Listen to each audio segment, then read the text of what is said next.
Esta noche en Universos Desconocidos.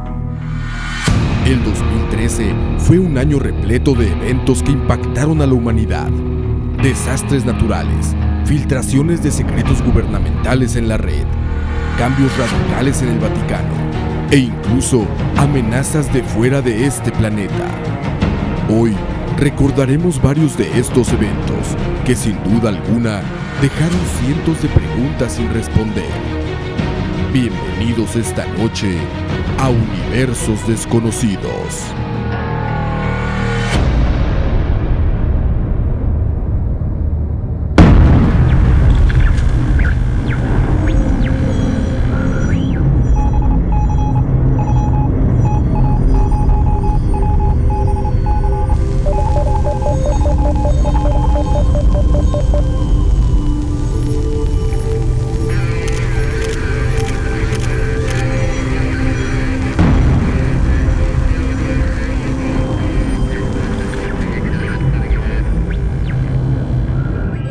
En el año 2013, la ciencia, la tecnología y la fe experimentaron cambios provocados por eventos insólitos para el hombre.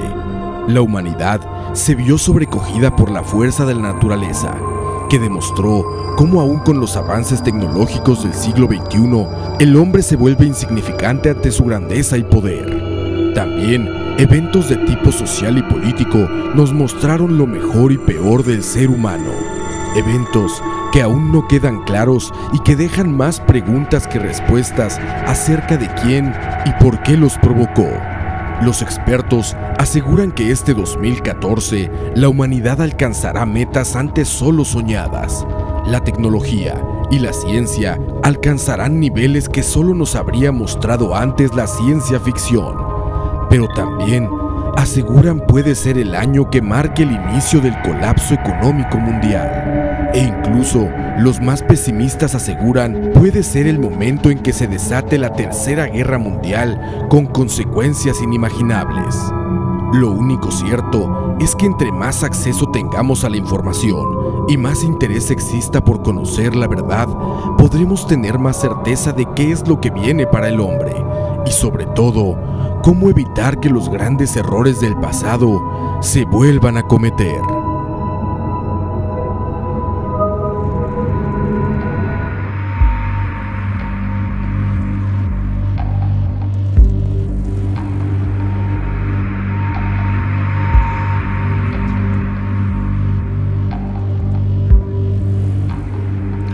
Buenas noches, bienvenidos una vez más a este primer programa del 2014 de Universos Desconocidos.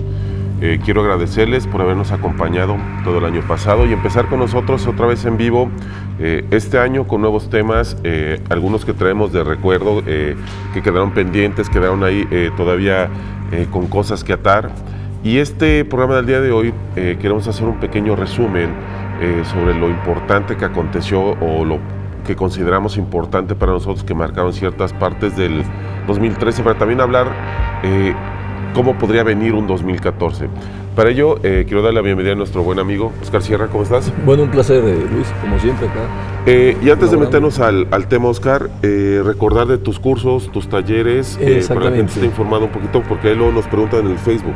Sí, el seminario que anunciamos el año pasado se va a dar este sábado uno y el siguiente sábado otro. Bueno, el mismo taller. El mismo taller en dos fechas. Sí, eso lo ponen en los teléfonos que tenemos ahí que están apareciendo, sí. Y en tu página de Facebook también, ¿no? Sí, en mi página de Facebook Cosmos Dimensión, y me pueden escribir también al correo oscarsierra4gmail.com. oscarsierra4gmail.com. Sí, ahí me pueden escribir y le mando toda la información al Perfecto, que lo perfecto. Sí. Para empezar este programa, creo que de lo primero o lo que más marcó, digamos, el 2013 fue los Batilix y la renuncia de Ratzinger, todos estos escándalos que hubo muy fuertes, que ya se venían arrastrando desde mucho antes, 2012, 2011, ya venía muy fuerte esta presión. Exacto. Y revientan, digamos, con la presión a Ratzinger, junto con los Legionarios de Cristo y todo esto, y acaban en su renuncia. Exacto. Quiero que vamos a ver esta cápsula para recordar un poquito las fechas, los nombres y eso, y comentamos un poquito más cómo sucedió esto. Exacto. Vamos a verlo. A sus 85 años, el Papa Benedicto XVI renunciaba a su cargo el 28 de febrero, después de un 2012 lleno de escándalos, tras la filtración de una serie de documentos, los famosos Batileaks y los llamados Cuervos del Vaticano, quienes habrían filtrado documentos personales del Papa Benedicto y que hacían referencia a escándalos sexuales que involucraban al Papa y su secretario personal, así como nuevos casos de abuso de menores por parte del líder de los Legionarios de Cristo, Marcial Maciel, el cual también llevaba una doble vida con 2 esposas e hijos, así como el caso de otros sacerdotes en diferentes partes del mundo y la vinculación del Banco Vaticano con la mafia y lavado de dinero. Todo esto provocó la presión por parte de la prensa y grupos dentro de la misma Santa Sede. Esto ocasionaría que el Papa Benedicto tomara la decisión de renunciar a su cargo. Así, se retiró a la residencia de Castel Gandolfo, donde vivirá enclaustrado en un monasterio de monjas dentro del recinto. Este fue, digamos, los Batileaks y los famosos cuervos, que eran algunos mayordomos que trabajaban ahí mismo dentro del Vaticano, sacudieron por completo la Iglesia Católica. Sí, eso se puede decir que era una crónica de una renuncia anunciada, porque ya venían todos esos escándalos hasta que desembocaron en la renuncia del Papa, ¿no? Hay mucha especulación, obviamente es un tema muy delicado de tratar porque se habla con la fe, pero en el programa que tuvimos el año pasado diferenciamos que una cosa es la fe y otra cosa son los humanos, ¿no? No quiere decir que porque hay cosas de humanos que muevan fe tienen que ser perfectos, ¿no? Siguen siendo humanos. Exacto. Y al parecer esto es lo que pasó, o sea, más allá, si separamos la fe, eran humanos los que estaban cometiendo estas cosas, muchas muy aberrantes, muy fuertes. Incluso los casos de pederastia, que se llegó a decir que el Papa Benedicto en cierta forma encubrió a alguno de estos sacerdotes. Porque de hecho él era de los que estaban de mano derecha mientras estaba Juan Pablo II. Exacto. El Papa, el que fue después Ratzinger, estaban ahí y eran los que bloqueaban, digamos, o no dejaban llegar o detenían todo antes de que llegara Juan Pablo II. Ellos, todo el mundo trabajaba en la oficina y retenían, callaban, movían, sobornaban y movían. Lo mismo sucedió con el Banco del Vaticano, que estaban metidos ahí en problemas con la mafia, con algunos sobornos, etcétera, y malos manejos. Y todo eso se destapó en el año pasado, hasta que la presión ya no pudo y Ratzinger tuvo que renunciar. Exacto. Una vez que el segundo caso de renuncia de un papa en la historia. En la historia, aparte, fue muy evidente la presión a la cual se veía sometido Ratzinger. Y curiosamente, bueno, de alguna forma eligen al Papa Bergoglio y el Papa Francisco, Jorge Mario. Y creo que él llega con una actitud diferente, una actitud, no sé si planeada. Él dicen que ya era así desde hace mucho tiempo. Yo creo que lo eligen justamente por eso, porque calma casi totalmente las aguas. Exacto. De los escándalos que venían. Exacto. Eso ha causado una impresión, se puede decir, carismática, positiva. Sí, cambia radicalmente la imagen. Vamos a ver la cápsula que preparamos para conocer más sobre la historia del Papa Francisco y regresamos a seguir comentando. El 13 de marzo del 2013, a las 6:05, salía el humo blanco anunciando que el argentino Jorge Mario Bergoglio era elegido como el sucesor del Papa Benedicto, tomando el nombre de Francisco para comenzar una nueva era en la Iglesia Católica, el cual ha estado en la mira de todo el mundo por las reformas y la nueva actitud de sencillez que ha traído al Vaticano, causando la admiración de muchos y las dudas de otro sector que especula y crea conspiraciones con ciertas teorías sobre la vida y pasado del Papa Francisco. Lo que es cierto es que ha traído una nueva imagen a la figura del Papa, después de los momentos de incertidumbre y conflictos que se vivieron con su antecesor, el Papa Benedicto XVI, y todo el caso de los documentos filtrados de la oficina del Santo Padre, dando así inicio al primer pontificado de un latinoamericano en la historia del Vaticano. Y esto se veía venir un poquito, que venían cambios radicales, porque ya no se esperaba un papa, digamos, europeo. Ya se veía como que querían darle, refrescar esa imagen a la iglesia, que estaba perdiendo, digamos, mucho poder y muchos fieles. Exacto. Y creo que la elección que toman va al parecer la correcta, ¿no? O sea, Sí, incluso este Papa ha venido con una actitud incluso de crítica abierta al sistema económico mundial, donde él dice que si su vida peligra, pues él se expone, ¿verdad? Ha llegado a decirlo abiertamente, porque ha hecho críticas bastante puntuales y se puede decir en cierta forma fuertes, ¿no? Sí, habría que esperar, sobre todo, ver qué tanto cambia, qué tanto realmente aporta, digamos, a lo que hemos estado esperando en la humanidad. Si es el Papa que va a traer un cambio, porque también ha venido, lógicamente, atrás con muchas teorías de conspiración, con muchas teorías apocalípticas. Exacto. Que si es tal Papa, que si es el Papa del Apocalipsis, si es el Papa Negro, porque son jesuitas. Entonces ha habido muchas teorías ahí que también rodearon el nombramiento del Papa Francisco. Exacto, sí, incluso se habla de un último Papa. Y exacto. Pensaba que si era o es el que le sigue a él, todo esto, ¿verdad? Exacto. También queremos recordarles, hablando de estos temas, para que nos manden sus comentarios, que estamos en Facebook, en Universos Desconocidos TV, totalmente en vivo, para que nos manden sus preguntas, sugerencias de los temas. Estamos empezando el año ahorita 2014.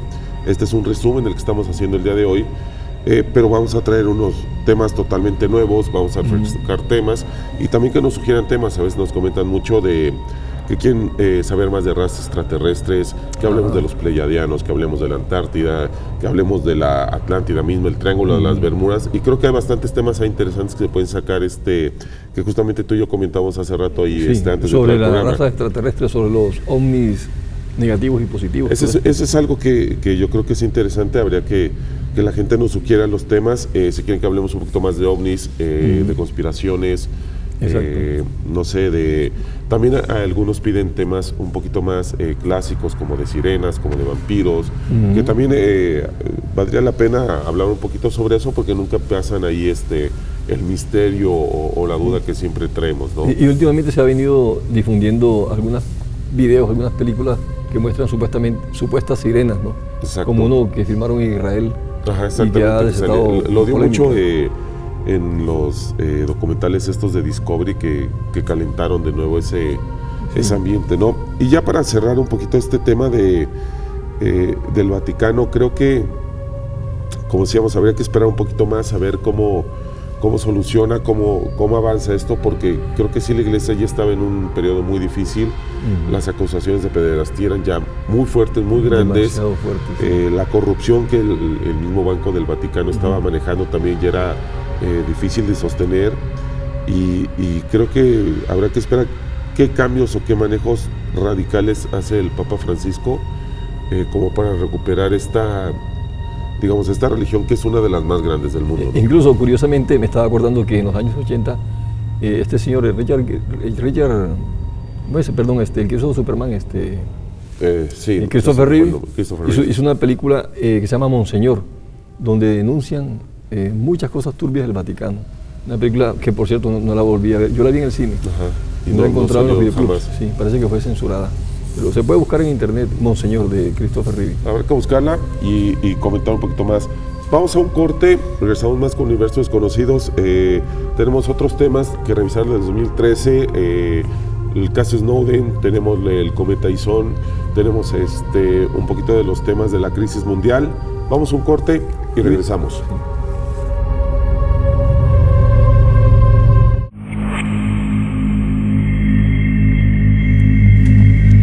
Regresamos, Universos Conocidos, 2014 empezando con todas las ganas y trayendo este resumen de los que nos pareció lo más importante o interesante para poder hablar un poquito globalmente del tema. Estamos acá con nuestro muy buen amigo que nos acompañó casi todo el 2013, Oscar Sierra, para que también les recuerdes los teléfonos de tus cursos y tus talleres. Sí, sería el 2272-5630, ahí incluso me pueden dejar información. Recados y eso, Recados, sí. o dudas o lo que quieran comentar.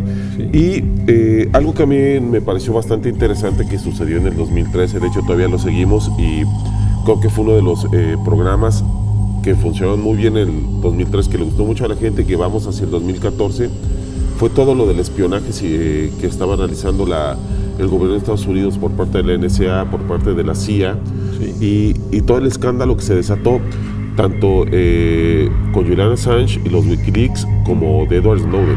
Exactamente, sí, fueron dos personas que, sin estar de acuerdo entre ellas, hacen más o menos... Parecía que es como la inspiración que plasmó Assange, empezó a liberar un poquito a estas personas o a darles valor, ¿no?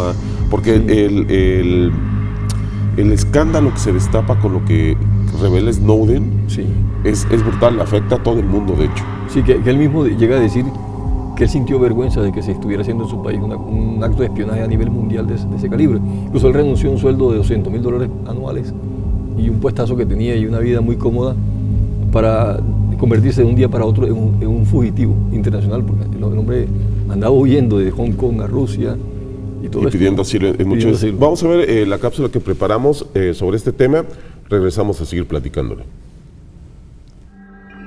A pesar de que por años las filtraciones en Internet de documentos clasificados han venido aumentando, el 2013 fue un año en el que el mundo tuvo acceso por distintos medios a estas verdades ocultas que hicieron temblar a altos mandos de empresas, instituciones y hasta gobiernos enteros. La primera de ellas fue Wikileaks, un sitio de Internet creado por el activista informático Julian Assange, que desde el año 2006 se dedicó a hacer pública información clasificada de gobiernos como el de Kenia, donde reveló la existencia de un grupo de la muerte, creado por su gobierno para asesinar a sus opositores. El caso más relevante es el video que dio vuelta al mundo, demostrando un probable crimen de guerra en Bagdad, en la guerra de Irak en 2007. Este video, que estalló la fama mundial del sitio Wikileaks, muestra cómo desde un helicóptero Apache se dan órdenes para masacrar a civiles que aparentemente solamente caminaban por las calles de Bagdad. En la conversación de los soldados se escucha cómo aseguran que las personas están armadas e incluso afirman que uno de ellos tiene un lanzagranadas, por lo que autorizan dispararles, dejando más de una docena de muertos. Después, abren fuego de nuevo contra una camioneta que se acerca a recoger a los heridos, acabando con la vida de 2 niños que iban dentro de ella. Después de obtener esta fama internacional, el sitio y su creador se han visto atacados por distintos países, por crímenes como piratería informática y traición, e incluso violación.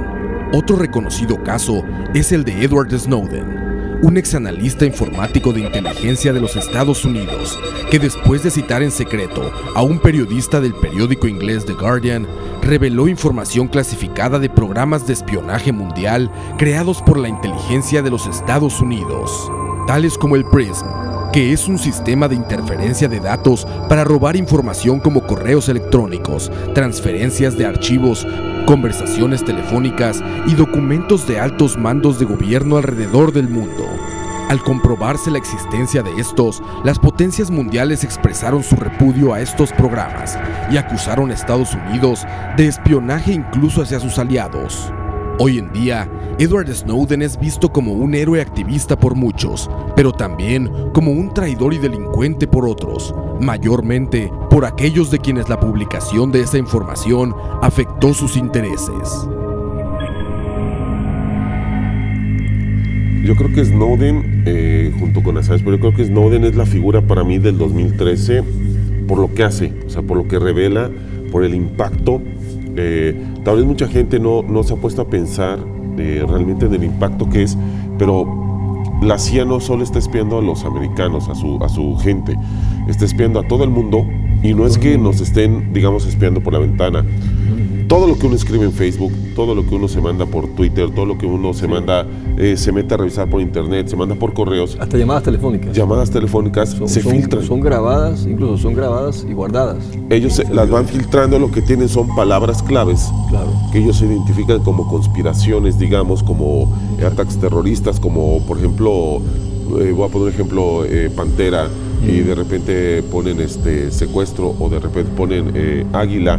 Y cuando juntan ciertos tipos de palabras, ellos empiezan a procesar eso. Exacto. Y empiezan a buscar qué andas viendo por internet, con quién te andas comunicando, qué andas haciendo, y eso lo están haciendo con todo el mundo. De hecho... no, incluso con los mismos norteamericanos, con los mismos pueblos norteamericanos. Claro, o sea, empezaron con los norteamericanos, pero su paranoia, y obviamente al ser un país totalmente regido por ese poder insaciable, por ese... no sé cómo podemos llamarlo, esa conspiración total que tienen, monitoreaban los teléfonos de Angela Merkel, la ministra alemana, que ella misma se enojó diciendo que si eran aliados, ¿cómo es posible que ellas... Exacto. Y aparte monitoreaban o espiaban su celular privado. Exacto. No el del gobierno, nada. El privado que usaba ella lo tenían bajo monitoreo, ¿no? Y obviamente salieron a la luz justamente el presidente mexicano, los presidentes aquí en Costa Rica, en Centroamérica, que todo el mundo se estaba siendo espiado. Bueno, en el caso de Assange, hubo un presidente como Lula que lo calificó de héroe, ¿no? En el caso de Julian Assange. Pero sí, en este tipo de casos, pero claro, como tú dices, el de Snowden fue mucho más calado porque era un norteamericano de la CIA denunciando a su propio gobierno. Sí, de hecho, él trabajó para la CIA mucho tiempo en la NSA y también estuvo trabajando para varias agencias de seguridad que trabajaban Exacto. para la CIA y para la última que trabajó era una agencia sí, que controlaban los servidores y la inteligencia y todo el mundo cibernético de la CIA. Si me escuchan ahí un poquito medio raro la voz, es que ando bastante enfermo con gripa, entonces ahí estamos haciendo el esfuerzo por estar haciendo el programa hoy. Pero para seguir con estos temas, yo decía que para mí Snowden se me hace una inspiración, un valiente, porque él mismo lo dice, ¿no? O sea, él mismo se había sentido asqueado de lo que estaba viendo. Exacto. Y que tenía la necesidad de sacarlo al aire, ¿no? Incluso varias personas, incluso de los mismos Estados Unidos, alguien, no me acuerdo quién, lo calificó de un verdadero soldado valiente, un héroe. Claro. O sea, que hizo un acto suicida, porque si a él lo llegan a agarrar, lo condenan a pena de muerte en Estados Unidos. Sí, o sea, él se salvó por un pelo. Es algo que algunos congresistas, muy pocos, estaban defendiendo a Snowden, que decían que en qué momento la libertad de expresión se iba a volver un crimen, ¿no? Y que lo que realmente estaba haciendo era exponiendo la verdad al público. Y jugándose el todo por el todo, ¿no? Exactamente. Y otra cosa que pasó muy interesante, trágico, porque al parecer se ha confundido también y nos ha dado para hablar un poquito sobre conspiraciones, fueron los ataques de Boston. Exacto. También sucedieron en el 2013 y comentando un poquito sobre estos ataques, también vamos a tener programas especiales a futuro, programas donde gente como William Rodríguez, uno de los sobrevivientes de las Torres Gemelas, se contactó con nosotros con el programa para darnos una entrevista, para hablar con nosotros, porque repercutió mucho los temas muy interesantes que tocamos de conspiraciones y del 9/11 en el año pasado. Él estuvo en las Torres Gemelas. Él fue de los últimos sobrevivientes que salieron de las Torres Gemelas antes de que se derrumbaran. Costarricense. Antes de... Interesante su declaración en este programa. Exactamente. De seguir con este tema, quiero que vamos a ver la cápsula de los ataques de Boston y regresamos con más. El 15 de abril de 2013, durante la maratón de Boston, se llevó a cabo un atentado terrorista que causó revuelo en todo el mundo. A las 2:50 de la tarde, 2 aparatos explosivos fueron detonados muy cerca de la línea de meta, dejando a decenas de heridos regados en el piso con heridas profundas y mutilaciones. Un costarricense, Carlos Arredondo, se encontraba a metros de las explosiones cuando sucedieron y pudo ayudar a víctimas a ser rescatadas por los bomberos y paramédicos que llegaban al lugar. En los días siguientes, la policía sacó a la luz 2 fotografías de sospechosos de haber colocado los explosivos caseros: Tamerlan y Zohar Tsarnaev, 2 jóvenes estudiantes chechenos. La noche del 19 de abril, después de una persecución en la población de Watertown, a las afueras de Boston, Tamerlan cayó abatido por la policía en un tiroteo que duró varios minutos. Su hermano Zohar logró escapar y no fue hasta el día siguiente que fue encontrado escondido en un bote en la zona residencial de Watertown, Massachusetts, con un fuerte operativo que parecía ser sacado de una película de acción. Un helicóptero con cámaras infrarrojas descubrió al sospechoso herido acostado dentro del bote y con un robot lograron asegurarlo y someterlo. Numerosas preguntas quedaron sin ser respondidas y decenas de videos en internet intentan demostrar que se trató de un autoatentado montado por el gobierno, señalando lo que dicen son falsas prótesis y actores que fueron plantados como víctimas y testigos. Las opiniones son muy divididas y la confianza hacia el gobierno de ese país se ha visto tan afectada que ninguna explicación parece fiable. Lo único que es verdad es que este evento sacudió una vez más al mundo, dejando una teoría de conspiración más archivada entre sus documentos.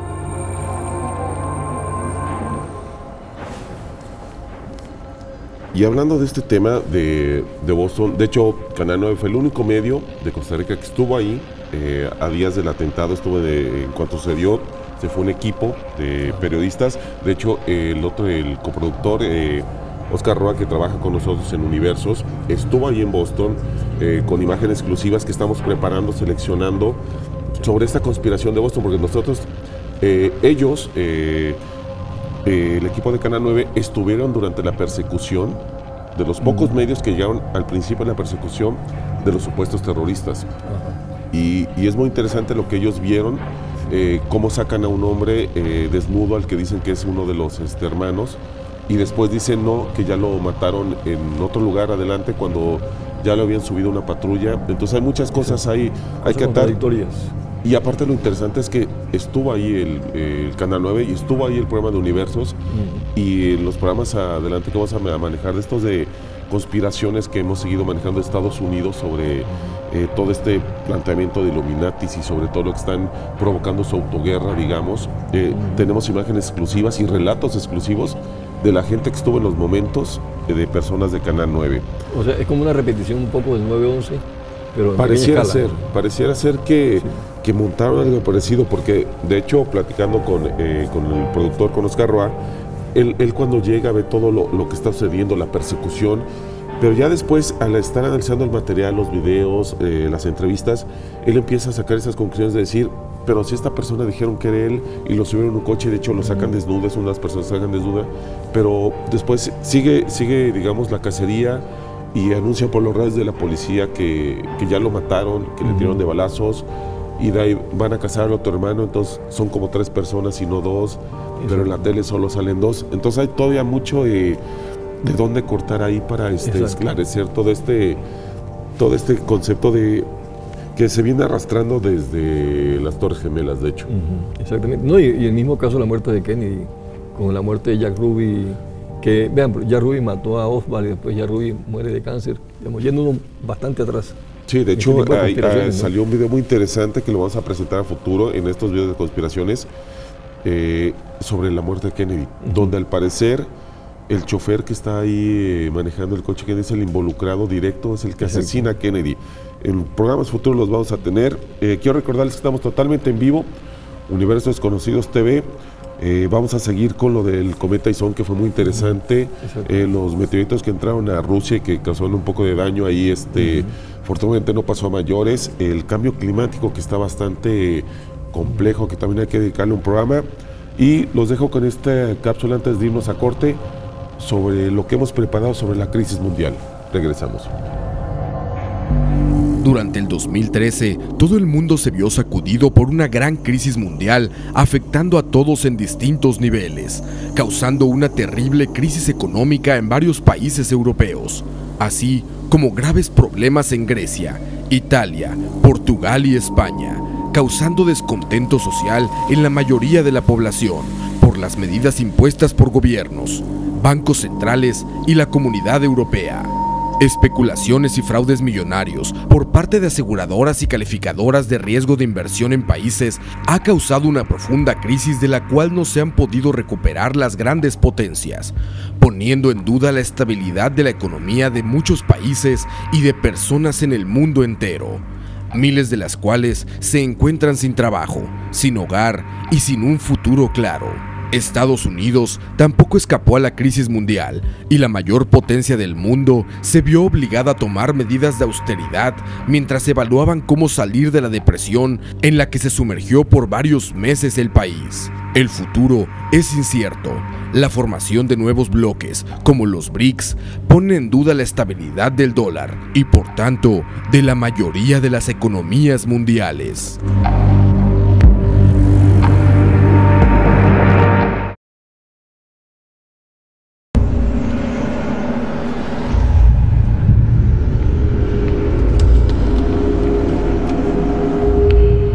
Top 10. 10 crímenes atribuidos a videojuegos. 10.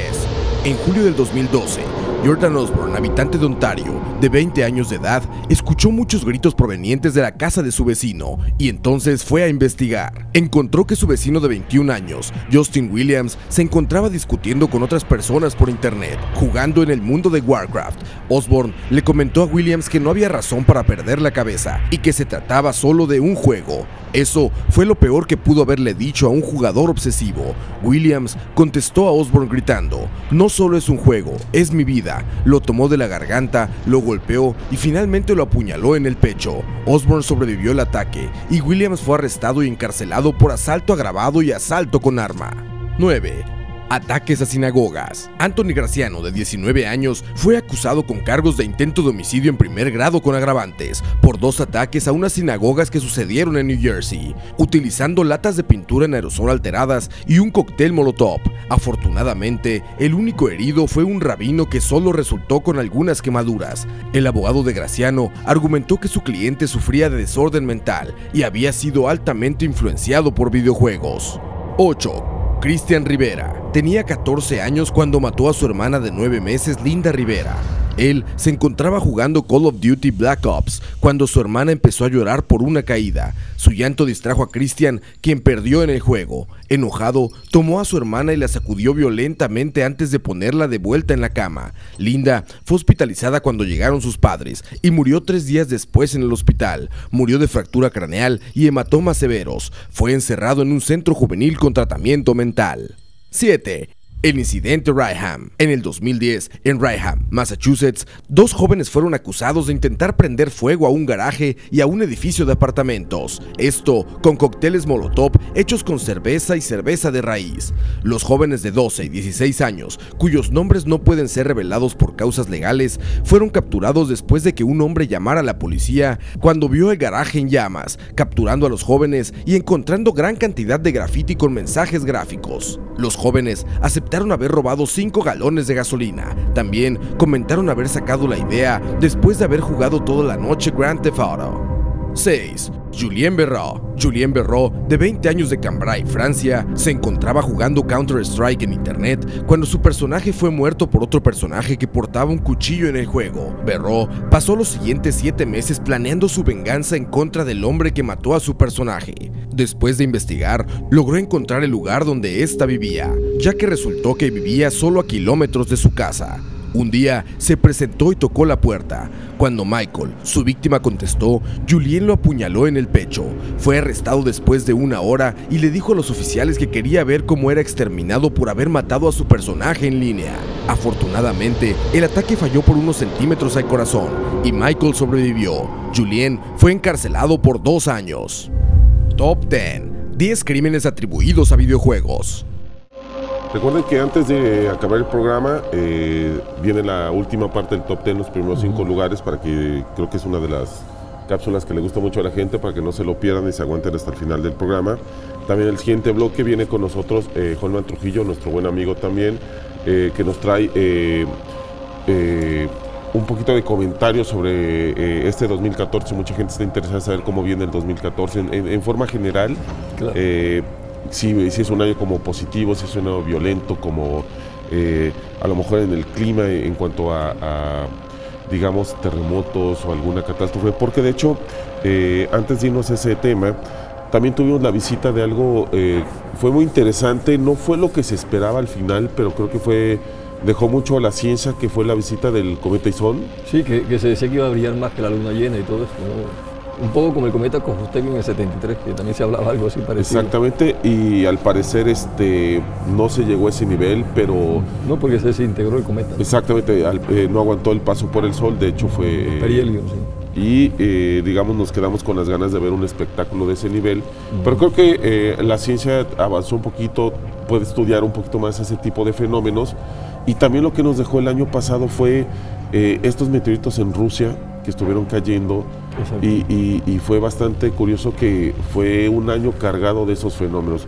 Creo que vamos a ver esta cápsula del meteorito Ison para recordar más o menos lo que fue, y nos regresas a comentarlo tú que conoces bastante ese tema. Okay. Vamos a ver la cápsula. El 28 de noviembre del 2013, los científicos confirmaban de manera oficial la muerte del cometa Aison, el cual no sobrevivió a un encuentro muy cercano con el Sol. Cuando el cometa Aison fue visto por primera vez en septiembre del 2012, tenía un brillo relativamente mayor al de una estrella, por lo cual muchos creerían que daría un espectáculo inolvidable. Sin embargo, no sucedió así. El legado del cometa continuará durante años, ya que los científicos analizarán la gran cantidad de datos recopilados durante el seguimiento al cometa Aison. Y esto fue lo que fue el cometa Aison en general, pero yo creo que sí, nos dejó un sabor de boca, sobre todo los meteoritos estos de Rusia. Exacto. Que no estamos preparados para algo así. No, incluso países como Estados Unidos y Rusia alguna vez han hablado, se han reunido para enfrentar una posible amenaza de un asteroide, pero todavía no han podido llegar a un acuerdo, incluso en qué forma destruirlo, si con armas atómicas, si desviándolo a cierta distancia, pero todavía no han logrado. Incluso hubo una película que salió en los 80s con Sean Connery, se llamaba Meteor, que hablaban un poco de este problema. En caso de que un meteorito amenazara a la Tierra, ¿qué hacer? Sí, porque de hecho lo que vimos, sobre todo en Rusia, lo que comentábamos, fue el estallido cuando se desintegraban en la atmósfera, ¿no? Sí. En su entrada lo que causó ese daño, ni siquiera fue el impacto total de un objeto de estos, lo cual... No, incluso no era de gran tamaño, digamos, el que cayó en Rusia era del tamaño de un autobús. Solo la onda de choque, al caer, porque un cuerpo de estos tan grande, al caer en la atmósfera, pues desplaza el aire a gran velocidad y causó destrozos en las ciudades, rompió los vidrios, hubo gente que cayó al suelo, quedó malherida, sin haber tocado a alguien, ¿no? Apenas cayendo. Exactamente, el impacto no fue directo o no fue tan grande como para causar un daño severo como el que recordamos antes de abandonar el 2013, el de Tunguska. Eso, sí que hablamos de ese tema también. Hablamos de ese tema que posiblemente era una de las teorías es que había sido un meteorito muy grande el que causó esa devastación. Fue demasiado grande la devastación. Si hubiera caído en una ciudad como Moscú, lo hubiera barrido totalmente, ¿verdad? Y algo que también pasó para ver este siguiente video fue estos catástrofes naturales devastadoras que fueron bastante fuertes, los huracanes y los tifones, los tornados que azotaron en el 2013. No sé, mucha gente tiene relación un poquito con los meteoros, con todo lo que está pasando en el universo, las llamaradas solares. No sabemos qué está realmente ocurriendo en el universo, pero al parecer el mundo se está agitando, ¿no? Incluso esto que está pasando en Estados Unidos, que las temperaturas han bajado 50 grados bajo cero, es como en Siberia, ¿no? Una cosa demasiado, las cataratas del Niágara se están congeladas. Pareciera que estamos a punto de ver una nueva era en cuanto a clima, a lo mejor en cuanto a un cambio de donde habita la gente, ¿no? Posiblemente mucha gente se empieza a desplazar de hecho, un científico ruso dijo que se puede venir una nueva era glaciar. La última que tuvimos fue hace 12.000 años, que un casquete polar que cubría, digamos, hasta la altura de Inglaterra y Nueva York. Un casquete de hielo y hacia el sur, pues, como hasta Buenos Aires. Era demasiado hielo que había en esa época. Cuando se derritió, pues aumentó el nivel del mar. Podemos entrar, no se sabe todavía cuál es el ciclo de las eras glaciales, por qué se ocurren. Pero es una posibilidad que podríamos empezar a entrar en una de esas. Vamos a ver el video y regresamos con más universos. El 2013 estuvo marcado por varias catástrofes naturales. Sin embargo, dos de los fenómenos más devastadores fueron el supertifón Haiyan, que causó un gran daño y destrucción por su paso en Filipinas, dejando más de 10.000 muertos y cerca de 2.000 desaparecidos, siendo este uno de los más fuertes que se han registrado en la historia de la humanidad. Las imágenes son dantescas. Filas de hombres, mujeres y niños avanzando por las carreteras con la nariz cubierta para protegerse del olor a muerte. Ese mismo año, en Oklahoma, Estados Unidos, se registraría un monstruoso tornado de 17 millas de largo y 1.3 kilómetros de ancho, con un poder destructivo 600 veces más potente que la bomba atómica lanzada en Hiroshima. Millones de dólares en daños y decenas de heridos y muertos. El por qué se están presentando con este nivel de destrucción tiene varias teorías, desde el calentamiento global hasta los que opinan que estos superfenómenos naturales son causados por el uso de las instalaciones del proyecto HAARP. ¿Usted ¿Qué opina? Hay que estar muy pendientes sobre esto, pero lo que nos comentabas de un posible cambio climático global muy fuerte, vamos a estar trabajando en un programa sobre esto que está sucediendo en Estados Unidos, porque si es de llamar la atención, de repente el congelamiento, se ven las fotos sorprendentes de los lagos, de la zona de los 3 grandes lagos, de las cataratas del Niágara, y es cosa que jamás habíamos visto. Hay una relación muy directa entre la actividad solar y el clima de la Tierra, está muy conectado. Y el Sol, por cierto, en estos días se ha anunciado una gran explosión solar. Exactamente, y desde el 2003 habían estado sucediendo muchas muy fuertes, ¿no? Sí. Se han venido estado constante eso, y posiblemente eso son cosas que todavía no se tiene a ciencia cierta, muy claro que tanto afecten o no la estructura terrestre, pero pareciera ser que sí está teniendo una relación, y también lo que veíamos del HAARP, ¿no? O sea, seguimos siendo muchos los que creemos que ese tipo de instalaciones puedan estar afectando el clima, ¿no? Sí, no hay que desechar esa posibilidad, ¿verdad? Lo mismo que el mismo uso de los combustibles fósiles está afectando la atmósfera. Una combinación, digamos, un polvorín para que se desate una tragedia. Óscar, quiero dar las gracias por estar con nosotros hoy. Nos vemos el próximo jueves con el siguiente programa, que vamos a estar hablando un poquito de esto del clima. Y nada más, antes de despedirte, recordar tus teléfonos y los cursos. Sí, bueno, un curso seminario, incluso voy a dar uno de astronomía también.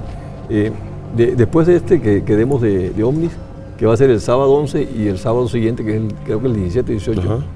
El sábado siguiente vamos a dar uno de astronomía básica, para todo el que quiera aprender, digamos, los elementos básicos para manejar un telescopio, conocer las constelaciones en el cielo y todo esto. El teléfono mío es el 2272-5630 y el correo oscarsierra4@gmail.com. Perfecto, y si no, también se puede meter en Facebook, Cosmos Dimensión. Sí, Cosmos Dimensión, la aventura del conocimiento en Cosmos. Un mensaje, Facebook. Ahí lo dejan, y también que revisen el material que posteas ahí. Exacto. Costar, mucho gusto. Gusto, un placer, y aquí estaremos este año de nuevo. Vamos a un corte y regresamos con más de Universos Desconocidos. Les recordamos que estamos totalmente en vivo ya en este último bloque de Universos de este primer programa de 2014. Gracias a todos por los saludos que nos están mandando. Vamos a empezar a contestar ya muchas preguntas que nos han hecho, que nos habíamos atrasado por un descanso de vacaciones. Y quiero darte la bienvenida, Holman. Chuck, muchas en gracias. este 2014. A vos también, feliz año a ti y a toda la audiencia. Feliz año, que tengan un año lleno de bendiciones, que todo sea para progresar, para prosperar y para que estén mejor, ¿verdad? ¿Y cómo vienen los astros? Nos han preguntado mucho, de hecho, a través de Facebook, el 2014, que lo habíamos mencionado un poquito en los programas anteriores, pero para recordar quien andaba de vacaciones o eso, comentar cómo viene el 2014. Pues la vibración en general. Exactamente. Okay. Es muy amplio poder hablar de todo lo que podría generar el movimiento de los astros durante el año, pero vamos a hacer una pequeña síntesis para que nos acomoden el tiempo para hablar de esto. Vamos a hablar a nivel global. Destinemos esto a nivel global. Resulta que astrológicamente el año empieza, de hecho a finales de diciembre comenzó esta energía, empieza con una cruz cósmica que no es lo mejor. Ajá. No es que el año sea malo, el año es bueno numerológicamente. Antes habíamos hablado de que tenía el número 7, que es el número de la perfección, es el número exacto, el número que te lleva al éxito. El año es exitoso, pero empieza desde diciembre del año pasado y empieza hasta enero. De hecho, muchos astrólogos en la web hablan de que iba a ser catastrófico. Realmente no lo veo con tanto fanatismo, pero sí es un periodo delicado hasta finales de enero, donde pueden haber fenómenos naturales, como los que se presentaron, vista la catarata del Niágara congelada. Sí, de hecho empezamos el año así, ¿no? O sea, con esas temperaturas, no acá, pero sí en Estados Unidos con esas temperaturas brutales, ¿no? Esa cruz se da por una oposición entre Júpiter contra el Sol, Plutón, Mercurio y Venus.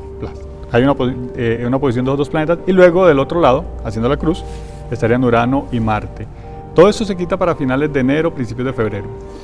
El día más álgido de esta fecha es dentro de 5 días, cuando la Luna se pone a hacer oposición a todos los 4 que están en un juego, y esperemos pues no pase nada, y yo creo y tengo fe en Dios de que no pase nada, pero sí se ven algunos fenómenos y además revoluciones sociales para este principio de año. Ya después los planetas toman otro curso, se mueven, quitan sus ambientes, sus oposiciones cósmicas, y ya se relaja el año. El año es próspero, el año es bueno, es muy prometedor. En nuestro país, que es normalmente tranquilo, en este país que es normalmente calmo, las cosas no hay como repercusión, a lo más una manifestación, claro. Pero sí estamos viendo que en el mundo, cuando vemos las noticias internacionales, hay revoluciones, gente haciendo protestas, disgusto. Hay varias partes del mundo que está caliente el ambiente, ¿no? Está caliente el ambiente, bueno, de Navidad, Israel quiso hacer una invasión, oye, hizo una invasión ahí extraña. Desde por ahí empieza a calentarse el asunto, como el 19, 18 de diciembre para adelante, que te digo que empieza esa oposición, pero vuelvo a decirte, ya para finales de enero, ya empieza febrero, un mes más relajado, y de aquí para adelante es un año próspero. Es un año bueno, prometedor y con buenas proyecciones, ¿verdad? Exactamente. Y sería, la mayoría de la gente, cuando empieza el año anda como interesada justamente en eso, ¿no? Porque obviamente hay unos que tienen trabajo, quieren cambiarlo, algunos que quieren asegurar trabajo. O quieren conseguir. O quieren conseguir trabajo, inversiones o casarse. Nos preguntaban sobre los números que suma, digamos, el 2014. Que representan un poco de... Okay, hay que hacer una suma simple y cabalística. Se suma el 2, más el 0, más el 1, más el 4. Y esto termina como resultado el 7. El 7 es el número que representa la disposición de la luz para plasmarse sobre los mundos materiales. Entonces hace que en el mundo material las cosas todas sean prósperas. El número 7 es exitoso dentro del plano de la materia. Y entonces tenemos la Biblia llena del número 7, que después podemos tomar ese tema con amplitud. El por qué Jesús habla tanto en esa metáfora numérica, numerológica. Y hay otro número que es el 9, que es el número perfecto dentro de la divinidad, dentro de los planos divinos de Dios. El 9 es sagrado en los planos sagrados y el 7 es especial en este plano material, ¿verdad? Y cruzados no funcionan. El 9 aquí es un número no es malo, ¿verdad? Es bueno, pero invita a otras áreas. Bueno, el número 7 es próspero. Entonces, es un año de prosperidad. Si usted tiene su negocio, quiere ampliarlo, quiere emprenderlo, quiere hacer una nueva proyección de su trabajo, hágala porque este año las cosas salen bien. Sin embargo, la numerología es un poco, la vez pasada estuvimos con Odette, recuerdas que ella te hizo un análisis, la numerología es un poco más profunda. Por cierto, mi comercial, el 21 de enero empiezo curso de numerología para los que estén interesados, son 8 semanas, ¿verdad? 8 martes. Exactamente, los números hay que tenemos de tu teléfono, si quieres recordarlos, también. 8922-3144, ahí en el Facebook me pueden buscar y ahí está la información. O en mi página web, hay que actualizarla ya, pero ahí también hay sobre los cursos. Te iba a decir, numerológicamente cada persona tiene 4 números que lo guían, que lo orientan. Uno que es su energía en torno, que es el arcano de cuna, otro cómo piensa internamente, otro cómo se relaciona con una persona, contigo o con alguien, y luego cómo se relaciona en sociedad. Cuando cambia el almanaque, 2013, que vibraba con un 6, a 2014, que vibraba con un 7, ya ese 7 mueve los números personales de todo individuo, todos. Yo creo que ese podríamos tocar un poquito el siguiente programa, hablar un poquito de números, porque como dices, habría que traer otras personas que también conocen de numerología, que lo mencionamos el año pasado. Entonces dejamos pendiente ese tema, claro, para futuros programas, y mencionar un poquito de numerología y cómo empieza el año, porque nos los han preguntado demasiado. Holman, el año es bueno, aprovechen. Se nos da el tiempo, pero también, vamos a traer más, sobre todo en estos primeros programas. La gente nos pregunta mucho de cómo quiere empezar el año, cómo les va, cómo mejorarlo. Cómo mejorarlo en pareja, económicamente, en muchas cosas. Gracias, Holman. Con todo gusto. Gracias a todos ustedes por acompañarnos en este primer programa del 2014 de Universos Desconocidos. No se pierdan la siguiente semana, el próximo jueves a las 9. Tendremos otro programa muy interesante y recuerden escribirnos sus comentarios y sus saludos al Facebook Universos Desconocidos TV. Muchas gracias.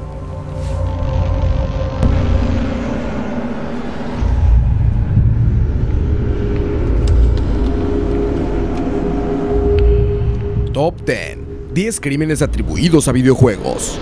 5. Kim Yu-kul y Choi Mi-soo. Esta pareja surcoreana se conoció a través de un juego en línea y tuvieron un hijo juntos. Su hijo nació prematuramente pero sobrevivió.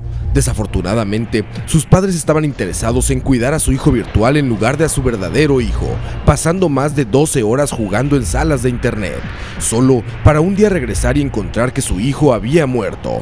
La autopsia reveló negligencia y fueron acusados por homicidio. La pareja huyó a casa de sus padres, pero fueron arrestados horas después. 4. Los francotiradores de Cock Country. Will y Josh Buckner tenían 15 y 13 años respectivamente cuando asesinaron a un conductor e hirieron a uno más, disparándoles desde una azotea con rifles de francotirador. Ambos aseguraron estar emulando el juego Grand Theft Auto 3, ya que en un minijuego tenían que asesinar a la mayor cantidad de personas posibles. Aunque aseguran no pretendían dañar a nadie, los dos niños fueron sentenciados unos meses en un centro juvenil por el crimen. 3. El envenenamiento Wansh. A Wansh, de 21 años, le fueron dados por sus padres más de $7,000 para invertir en su negocio de mariscos. Sin embargo, gastó casi todo el dinero en Legend, un juego en línea, el cual se le volvió una obsesión. Meses después, decidiría envenenar a sus padres. El 14 de julio, Wansh compró 20 paquetes de tetramina, pero falló en asesinar a su padre, así que compró 45 paquetes más y los mezcló con carne y se los dio a comer a los dos. Mientras su madre le suplicaba por ayuda, Wansh continuó jugando hasta que sus padres murieron. Intentó acomodar la escena como si hubiese sido un suicidio, planeado por su madre, pero la policía lo descubrió y fue sentenciado a muerte. Él alegó demencia. En China, la adicción al internet es catalogada como una enfermedad mental. 2. Yonaut Sabin. Yonaut Sabin tenía 15 años cuando se volvió adicto al juego Counter-Strike. Se volvió tan obsesionado que dejó de asistir 200 días de colegio y de salir con sus amigos en la vida real. En respuesta a su adicción, su madre cortó la conexión a internet. Sabin la apuñaló 17 veces, agarró todo el dinero y se fue a jugar a un café internet por 4 horas. El esposo de su madre la encontró muerta y llamó a la policía. Cuando Sabin regresó, dijo: "Creo que soy el que están buscando". Fue mandado a una institución mental y podría enfrentar una sentencia de más de 12 años. 1. Jevin Allen Prince. Jevin tenía 15 años cuando fue arrestado por asesinar a su bisabuela en 2011, después de que le ordenara dejar de jugar un videojuego. Tomó su espada samurái y asesinó a su bisabuela de 77 años, e hirió también a su abuela de 55, quien intentó detenerlo mientras llamaba a la policía. Jevin corrió a la calle y persiguió a 2 de sus vecinos. Después de una pelea con la policía, fue detenido con una pistola de descargas. Esta era la tercera vez que era arrestado por violencia y ya se le había confiscado una espada anteriormente. Top 10. 10 crímenes atribuidos a videojuegos.